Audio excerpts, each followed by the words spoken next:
अयोध्या के राम मंदिर को लेकर इन दिनों जो कुछ चल रहा है वो हैरान कर देने वाला है। आरोप है कि मंदिर में चढ़ावे की राशि में बड़ा गबन किया गया। इस मामले की शुरुआत होती है सपा सुप्रीमो अखिलेश यादव के एक पोस्ट से, जिसमें वो ये आरोप लगा देते हैं कि राम मंदिर में चढ़ावे का गबन हुआ है। इसके बाद मामला तूल पकड़ता है। मंदिर ट्रस्ट सीएम योगी से एसआईटी गठित करने की मांग करता है और फिर एसआईटी के गठन और मामले पर पहला बड़ा एक्शन एसओजी के द्वारा लिए जाने के बाद ये पूरा विवाद अब लगातार तूल पकड़ता जा रहा है। इस पूरे मामले पर सियासी बयानबाजी का दौर भी देखने को मिल रहा है। जहां सपा के नेता सरकार को इस मुद्दे पर घेर रहे हैं, तो वहीं अब यूपी के डिप्टी सीएम ब्रजेश पाठक ने भी खुलकर मोर्चा खोल दिया है। ब्रजेश पाठक ने सीधे तौर पर कहा कि उनसे पूछिए कि क्या उनके पास बाबरी मस्जिद के चंदे का हिसाब है। दरअसल उत्तर प्रदेश सरकार के उप मुख्यमंत्री ब्रजेश पाठक केंद्र की मोदी सरकार के 12 साल पूरे होने के उपलक्ष्य में बाराबंकी में आयोजित जिला पंचायत सभागार में एक कार्यक्रम में शामिल होने के लिए पहुंचे थे, जहां पर उन्होंने पत्रकारों के सवाल के जवाब देते हुए कहा कि अवधेश प्रसाद कह रहे हैं कि जो चोरी हुई है राम मंदिर में, इसमें व्यापक स्तर की एजेंसी जांच करनी चाहिए, एसआईटी से काम नहीं चलेगा। आप उनसे पूछो बाबरी मस्जिद जो चंदा इकट्ठा, तो उसके बारे में एक बार बात करके देखें।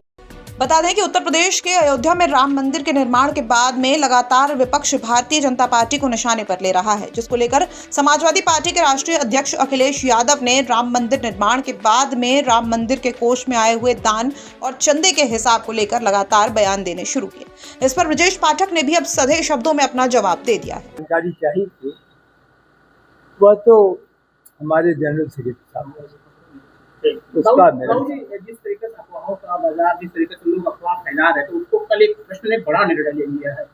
मैं केवल जैसे आप नागरिक हैं, मैं भी आप जैसा हूं। आपको चिंता है इसलिए आप सवाल पूछ रहे हैं, मेरी भी चिंता है। तो सबसे बड़ी बात जो प्रशंसा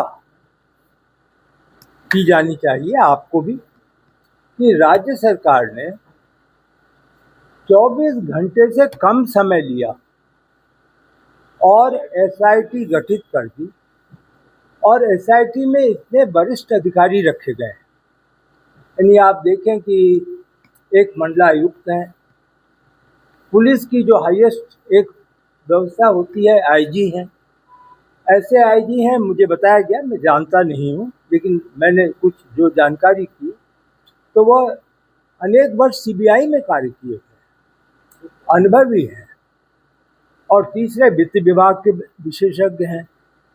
तो हमें यह अनुमान लगाना चाहिए और हमें उसके साथ जुड़ना चाहिए कि राज्य सरकार जब इस गति से निर्णय ले रही है और 15 दिन का समय दिया है, आप देखें 1 महीने 3 महीने ऐसा कुछ नहीं है, 7 दिन में प्रारंभिक रिपोर्ट, 15 दिन में अंतिम रिपोर्ट।